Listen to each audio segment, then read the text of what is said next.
All right, and we're back. And spoiler alert, because today we're talking about the second episode of Star Trek Lower Deck Season 2, Kayshon, His Eyes Open.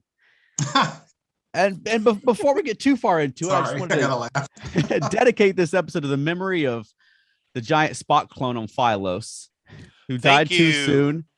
We hardly knew you, Spock, too, but I was really disappointed when I saw it because I was really hoping he would come back in Lower Decks. And we were talking about that. Yeah. I thought we were. Not too long ago. We talked about how cool it would be to see that again. And we now have seen it again on Lower Decks. Not the way we expected. No. While I would have loved for him to come back, just the image of that giant Spock skeleton suspended in a room full of dinosaurs was just amazing. Right. But, that was fantastic. This episode gave us a lot to unpack. Oh man, it was so full of stuff. It really was. So I guess starting off, we got to see the sonic showers. Right. And Boimler's been, his position's been filled by Ensign Jet Manaver is his name. What a name, Jet.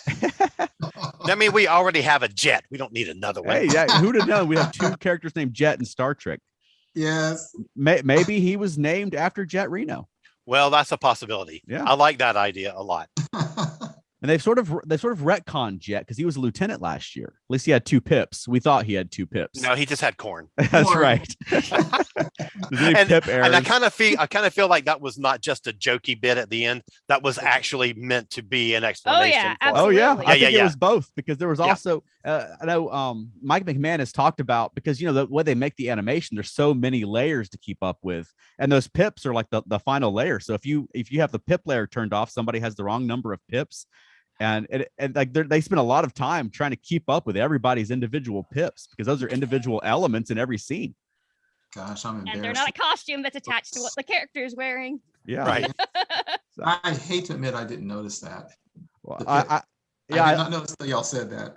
Well, it's funny because last night, before we hadn't seen this yet because it came out today, but last night I was showing Veronica screen caps and I was like, look, he's an ensign now, but he was a lieutenant last year. But it turned out they addressed it. So it wasn't I love that. I thought that was so clever. Yeah.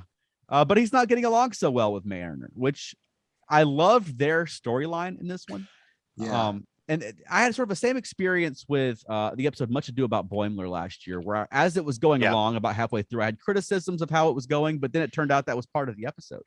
And one of my criticisms this week was sort of the way Mariner was being portrayed. Mm-hmm.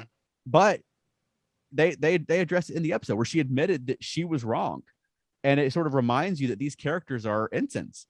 Like you sort of expect her, she's the lead, you expect her sort of in the captain role, like she's going to save the day and everything. But it was pretty refreshing to me watching these 2 ensigns sort of argue about who's in charge and then coming up with, oh, you know what? Why are we in charge? Like we're doing this wrong. And I love that they had to turn to Tendi and Rutherford to like. Yeah. I loved seeing those 2 cast in a different role. Yeah. In a different mission role. I really enjoyed that a lot.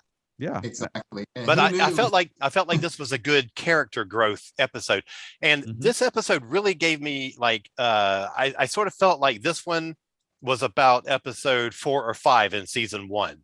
Like it took that long to get to that point in the first season, and here we are at episode 2, and I felt like this is so solid. Yeah, it's like firm foundation kind of episode, and it was just great. Absolutely. I was before the show, Alan, I was telling them that I hope I don't make a habit of this, but I backed up and watched the first episode, then I watched this one. And I was saying, I hope I don't make a habit, because by the end of the series run, I'll be watching like 10 episodes. I know, exactly. But back to back, I enjoyed the first one, but I like this one so much better. This one was so densely packed. I was stunned that was a 25-minute episode. How they managed do that. It was just nothing wasted. They did the Titan, which I just loved. They did the whole thing with Jet and Mariner, and then they even had the little side thing about the captain, like that one scene where she says, "Am I a micromanager?" And right. I'm not. And everybody on the bridge, look, everybody's eyes up. Yeah, it's just great. So, yeah. I thought it was really fantastic. And I've said before, it's really weird. Mariner is my least favorite character, and I don't dislike her, But just every now and then, the irreverence and whatever she has, it's just a little much for me, just a little much. But to your point, the way she had to eat a little humble pie today, I kind of liked her character a little bit more. And I liked it when she said she and Jet, when he was saying that, and she basically said, I thought you were a suck up. And then she was, well, you're not. And then they both had to cooperate together. And I think what I'm going to take from this was so funny is how did you know that if you rub Excalbian bones, they will turn to acid? I mean, that's some deep science right there. That's why you turn to the scientist and ask what we should do. And I love that bit where they said, why didn't you say that before? And like, well, you guys were in charge. And clearly the two that were in charge weren't even acknowledging the other two very much, much less giving them enough time to give input into the mission. They were making the decisions and arguing with each other about which decision they should follow. And trying to one up one another. The collector's room was my favorite part. Oh my and gosh. just seeing all that, like, I know that someone's going to like freeze frame and go through all these stuff and where it is, and Chuck's probably going to do it later. No, I didn't do that this afternoon at all. Someone did that. That's why it took me an hour to watch it. So you said, Veronica, you liked the collector's room. Was it just all of it? Was there something specific in there, like that person in the bed? Just everything. You're like, ooh, look at that. And then there's that. And everything was going by so quick. That even because we watched it a second time this afternoon, or I watched a second time. I don't know how many times Chuck watched it. I've watched it twice today. But just seeing something different the 2 times I've watched it. Yeah. Not like different, but new that I didn't notice last time. So just all of the stuff. 5 years from now, we'll probably be watching this episode and like, oh, I never even saw that thing because there's so much stuff in there. Yeah. The alien in the bed, was that a Binar? I couldn't tell. But there was a painting on the wall with somebody in bed with the sheet up, and like it was supposed to be a suggestive. It was a bluish looking person. I couldn't tell. Are you talking about that painting that Captain Picard? Because there was a Captain Picard was painting one time, and Data was critiquing him, and I think that painting is in this collection. It looks like it's a person in a bed. They got a sheet over them, and they look like they're bald and bluish, and it's on the wall behind them. It looks like a woman. It looks like it's a suggestive picture of a woman, and kind of lounging. Bed. I couldn't tell, and I couldn't get a good angle to see. It almost looked like a Binar, but I don't know. Maybe it was what are the people who, like, there's a barber on Enterprise and they're blue? That's what I was just thinking. A barber, and they always put those white like Bolians around. Yeah. I couldn't tell if that was it, but I did notice there was a pair of sneakers. I was wondering about that. Is that a Back to the Future thing? I know, right? What is that all about? There was a unicorn. Yes, the unicorn went by. Yeah. There was a drum set. Really? I don't know what that's all about, but I love seeing it. Yeah. It's really behind other characters. You don't get a clear picture of it. That headset from the game was in there. Yes. Oh crap! Sorry, dude. We could spend the whole episode just talking about the items that we spotted. I don't know what's wrong with me when she put it on the head, and I something was wrong with me because I literally was like, "What is that? How is it possible I didn't identify that?" That's amazing. There was a in a case in the back of a scene. There was a head figure sculpture kind of thing that looked like it had the visor that Data would wear during poker games. Is that what that was? It may very well have been. I wondered. And then there was a big old thing. I'm sorry, go ahead, Alan. No, you go. There was the whole thing, the Chateau Picard. Yes. That we saw. Yes. That was really obvious. I thought that was pretty funny. And I think I saw a salt vampire in the back. Oh, yes. You absolutely did. Yes, you did. Well, it's such a brilliant conceit because the idea of these collectors comes from the Next Generation. Right. But for a show that really relishes callbacks and things, you can just cram as much stuff as you want, and it makes sense. It's part of the story. Absolutely. Yeah. And there was weapons on the wall, and I should know the name of it, but there was the bladed weapon that Spock used to cut Kirk's chest in the Lurpa. Right. Lurpa. Thank you. Yeah. That was on the wall back there. I didn't see an on wound. Yeah. But and to the plot, I mean, as a plot point, you have the dead Excalbian and the remains of New Abraham Lincoln. Which was weird. Oh, no, I saw that and I didn't. Okay, now you're doing it. It's not just me. Yeah. I didn't click. Oh, but that makes total sense. Yeah. It's insanity, but it makes sense. It does because because I thought that the characters were other Excalbians that they just transformed. So I didn't expect there to be a Lincoln body left behind. But... Yeah, he had the hat and everything. The hat and everything. That's right. Right. I saw the hat and I was like, what is up with that hat? But now that makes absolute sense. Yeah, Chuck made me watch that episode this past week. Yes. Because we saw that in the yeah, clip. It's like, why is there Abraham Lincoln? What the heck? Because it was I found that freeze frame in the trailer, and I was like, well, you need to watch the Savage Curtain, so you know. Oh. But apparently you needed to have watched all of Star Trek this past week to get ready. Exactly right. Watch all of Star Trek to prep for this one episode. So speaking of key episodes that one would need to see for this episode, let's talk about our new security officer. Yeah. Mm-hmm. Oh man, that's going to be a really okay. So he gets turned into a puppet, right? Which was fun for you guys, but I was like, this better not be the only episode that he's in. Like he better not die. Right. You better not tease me with this Temerian. But what did you think of him and him going back from his own language through the UT and him saying, "Oh, I'm not really good with Universal or Federation Standard yet." What did you think of him? I really liked it a lot. I wish they had more references that weren't from the original episode. There was only one that I remember. There was a few in there. There were. Yeah. No, I thought it was good. I like that. Because it makes more sense. You can't have him just speaking Temerian phrases all the time and convey the information he needs to convey in the bridge to do his job. Yeah, you know? Absolutely. But I like that he would he'll forget the word and say, Dharma congealed in the ocean. Like, you mean work together? That's right. You know, I love that. I thought that was great. But the thing to me is that the universal translator is able to figure out what he is actually trying to convey.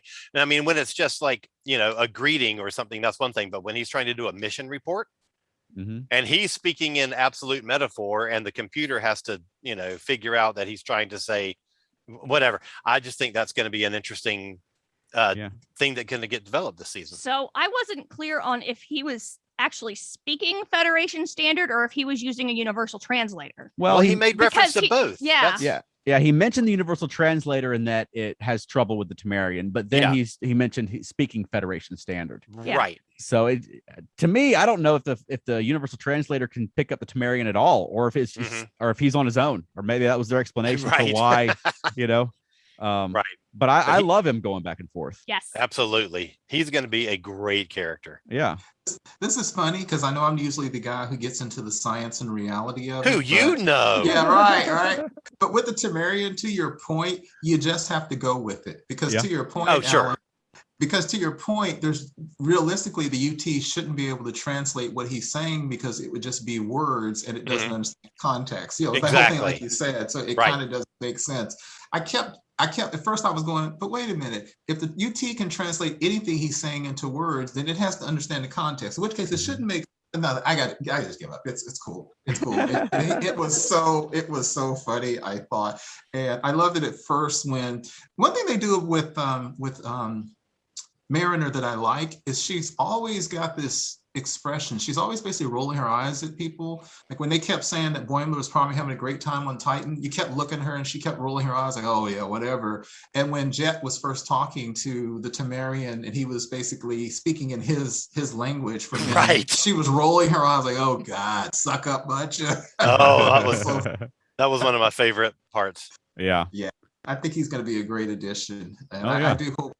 I hope a bobblehead or a puppet or an actual doll comes out of him as a doll. I loved it when the Doctor, who I just love, said, "This isn't my first guy turned into a doll. He'll be all right in an hour." and that's 2 weeks in a row where you have a crewman in sickbay.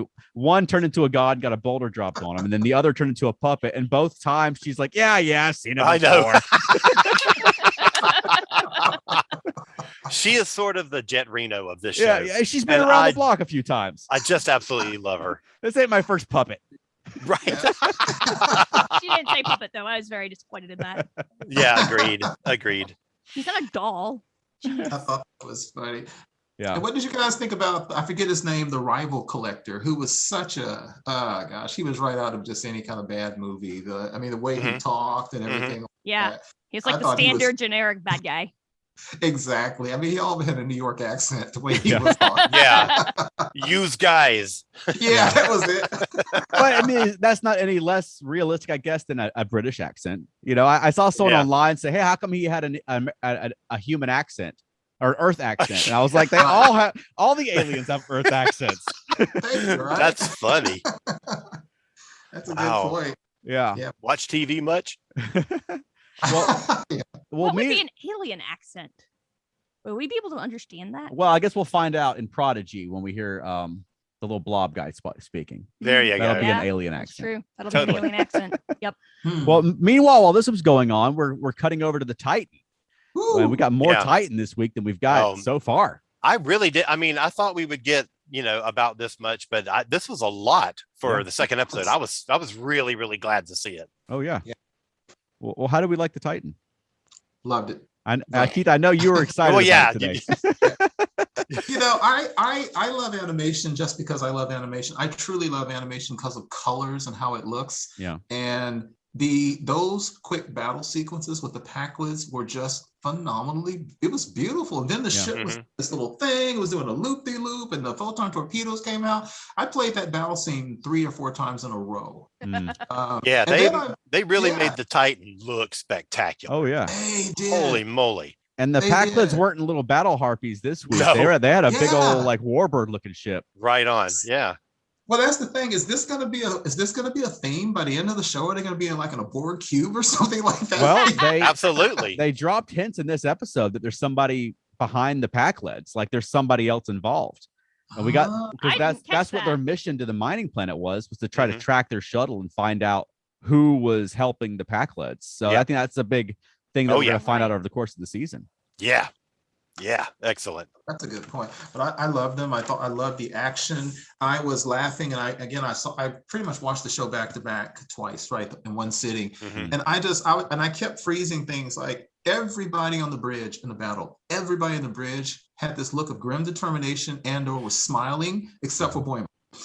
Yeah, of course. Yep. Because he's out of his depth, man. Yes. Even the weapons guy, he says, "Sir, photon's locked and ready." And he was excited, and Riker grins and goes, "Fire." It was great. It was fantastic. It was funny watching Boimler try and keep up with them on the away mission, and try and be a tough adventure guy, because he is not. Well, it's really a commentary too about the two sort of different versions of Star Trek. Exactly. Where I mean, you've got that. I've seen clickbait articles already saying that Lower Decks condemns, Kurtzman era Trek, but it really wasn't. Is that sort of tough as nails Star Trek goes back to the 90s, and when you had First Contact and the Defiant and the Dominion War, where these sort of action-packed big battles and things like that. But then you also have Star Trek that's teaching an android how to tap dance. You know what I mean? Right. And I think it makes sense in universe that these Starfleet officers probably would have come of age during the Dominion War, and maybe they've spent their entire careers having awesome battles and just being tough guys, and they never had that Enterprise D type experiences. I thought it was interesting that they have a tough time picturing Riker on a ship like the Enterprise D in a string quartet, where they think of him as this sort of tough battle guy. Yeah. But I love that Boimler, right? 5 daycare centers. I love that Boimler brought it back around and was like, I love the dorky things about Star Trek. Yes. Yeah. Yeah. I would love a string quartet. Right. And to your point, I like it even more that incredibly fierce crew respected Boimler. Yeah. And the same thing with Mariner and Jet. The same thing was the action dive in first kind of leadership needs being offset by thoughtfulness and scientific knowledge. And to your point, Charles, that's really what the whole thing was with Kirk, because there are so many people who don't know Star Trek original series a lot, who think that Kirk was only just the action guy. You hear Kirk Fu, the flying 2-legged kick and all that kind of stuff. But to me, Star Trek was always about the balance of those two. As also you had McCoy representing his emotional side, Spock representing his more logical side. So I agree with you. I thought it was a Star Trek message. I didn't see it really thumbing at Kurtzman and them. I don't see. No, of course I saw that online too. And people who say that kind of stuff are just clickbait. Wrong. Right. And also wrong. Yes. And I love that they were using the term boldly go, like a battle Yes. cry, where Yes. Boimler is like, no, to me, to boldly go is to make a diplomatic contact and find a peaceful resolution. Exactly. I love it. I love that these two different philosophies of Star Trek can still just coexist. And it kind of gets embodied in a way in the last thing that happens in the episode, where Boimler gets Rikered. Yeah. and he's now split. I mean, first of all, I absolutely loved that came up in conversation with the away team. Yep. And he's like, oh yeah, it was Thomas Riker and this happened and blah, blah, blah. And then it happened to Boimler. Yeah. And so now he is sort of the embodiment. There's one that stays on the Titan and is going to be best friends with Riker, and they're going to chum up and buddy around and stuff. And then the other one gets to go back to his more comfortable environment, goes back home to the Cerritos and to his friends in the lower decks. I think it's great. And that was my favorite. I just loved that. I thought it was so funny. Yeah. He's going to be William Boimler. I thought it was a little unfair that one of them had to be demoted to be transferred. I agree. Why is he going back I to agree. Ensign? And I don't see why that had to happen. Just send him to the Sacramento. Right. But the plot wanted him to go back to of Cerritos. course. So of course. And he can't be a lower deck if he's like right. a lieutenant junior grade or whatever, so. Yeah. But, it's interesting from what I saw there, because he was a little sad to leave, and you saw that the people who we thought were going to be the action people respected him. It shows that had he stayed and not been split, he would have actually adapted to that ship. Absolutely. Yeah. And I do wish that he had more chance to do that. Yeah. Me too. But then we wouldn't have the Cerritos crew, and right. our whole title concept is out the window. And then something that occurred to me, I need to go back and watch all the trailers again, because there's certain things that happen with Boimler in the trailers that I assumed would be a fantasy or a holodeck simulation. Like, for instance, there's a big shot in the trailer where Boimler has been assimilated. So now I'm wondering if William Boimler is going to have a run-in with the Borg. Ooh. I was about to say, I hope they continue with William Boimler. Yeah, there's going to be. They're coming back to it. There's going to be a whole storyline with that. But now I'm curious where they're going to go with it, because there's a lot of possibilities there. Yeah, well, I definitely want there to be more of William Boimler, because that means we get more Riker. That's true. Yes, that's true. Yes. And I love the fact that they just completely bump up his music lover side in his command style. So I just love it. So what warp factor is he ordering them to go to? A warp factor of 4, 5, 6. Yeah. Are you just picking somewhere in between, or right? I guess they know. Exactly. I'm assuming 8, because that's where he ends. Well, you would think, but I mean, what are they waiting for him to finish the count to see what button to push? Yes. And you don't just go places at warp 8. Yeah, I guess not. I mean, that's like reserved for emergency. Yeah, I gotta say, I did not see the Boimler split coming at all. I didn't. Christopher did. I know. Oh yeah. How did you possibly predict that? It just seemed like such a Boimler thing to happen. I thought that was wonderful. Yeah, I thought that was great. They were kind of cold to Jet, though. I know. See Jet just thrown out away from the table. Like, pull up a chair. We got chairs in space. Yeah. The chairs aren't. There's a whole side of the table open. Exactly. Yeah, that was kind of crappy. Yeah. But I'm excited to see where they go now that he's back, and hopefully this will be something that he's learned from. And yeah, like I said, I want to see what the ongoing storyline winds up with William Boimler, and are they going to face off? Are they going to team up, or how is he going to be different when he gets back?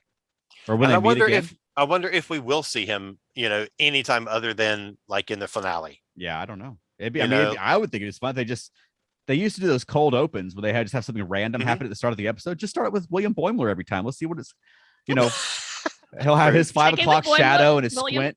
Yeah. And maybe next week they do that, but they don't tell you that it's William. You assume it's Bradward, but then something happens and Riker shows up, or his Titan crew members show up, or whatever, and then you're like, oh wait, that's the other one.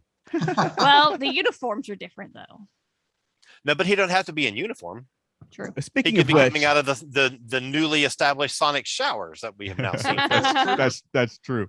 I loved that it took those miners about 5 minutes to I realize know. that Boimler was not a miner. It's like, you are clearly Starfleet. Look at your soft hands. He is not good at blending in. He can't hide his true colors. Yeah. Miner with a heart of gold. Or his non-callousy hands. one thing I really like about the show is how to your point, is I've seen so many treatments where people will derisively say fan service, and that's this show is all about fan service, but they weave it in a way where it works, and I just laugh. Like, part of what Boimler did is he reversed the polarity. Well, it just kind of worked. I just love stuff like that.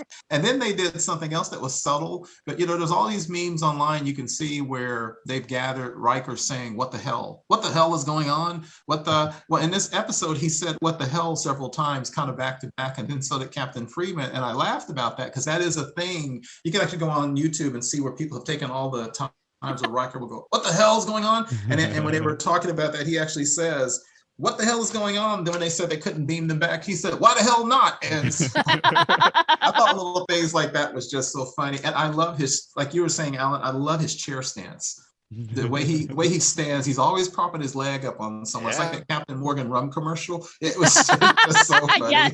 Well, that's a well-established fan joke, and they are not going to let that pass by without addressing it. Well, he hasn't stepped over a chair yet. No, though, he hasn't yet. He hasn't yet, but he will. Waiting for that. I loved getting our good look in his ready room. Yeah, where he's got not only his trombone but a wall with like LPs displayed. Yeah. Oh, I love that so much. Yeah. He had a little model of an Oberth class ship on his desk. Yeah. Yeah. I didn't Romulan ale details. Romulan ale. I saw the Romulan ale. I mean, it's a show you have to watch frame by frame to catch everything. Totally. And then you still might not, because like Keith was saying, they just use the universe. Like, you've got this entire Star Trek universe. You don't have to just make something up from scratch every week. Right. One of the items that I saw in the collection, I swear, was Odo's bucket. That may well be. I didn't see that, but you're probably right. I couldn't think of what else it would be. And the other one was one of the Betazoid message things, that Armin Shimmerman. Yeah, I did see that. And then the tip of that probe that took Picard in the inner light, or that zapped that guy's. Oh yeah, like you can see the wing of it sort of hanging down in the background. Oh yeah, that's right. So overall, great episode. Wow. I really enjoyed it. It's solid. I liked it a lot. I think I did a lot for the characters. I mean, last week they're tying up loose ends and figuring out where the characters are now. Yeah. But this week I thought they did a really great job of, like I said, not just building the characters, but also some commentary about what Star Trek is that I liked a lot. Yeah, I like that it's not just a goofy, funny show. Yeah, that there's that these characters are treated like characters. Yeah, I love it. I agree. Same here. Loved it. It was a great episode. So the street corn, how does that get around the ship? Do they just like carry street corn when they're walking around? Yeah, it's on a stick. So they just go to a replicator and walk around the starship. But then it's called corridor corn. Oh, yeah, that's true. I hope they use the corridor corn some more. I expect to see someone. Yes, more. I expect to see random people walking in the hallways now with corn. I'm going to get some for DragonCon. Yes. Yes. Oh my gosh.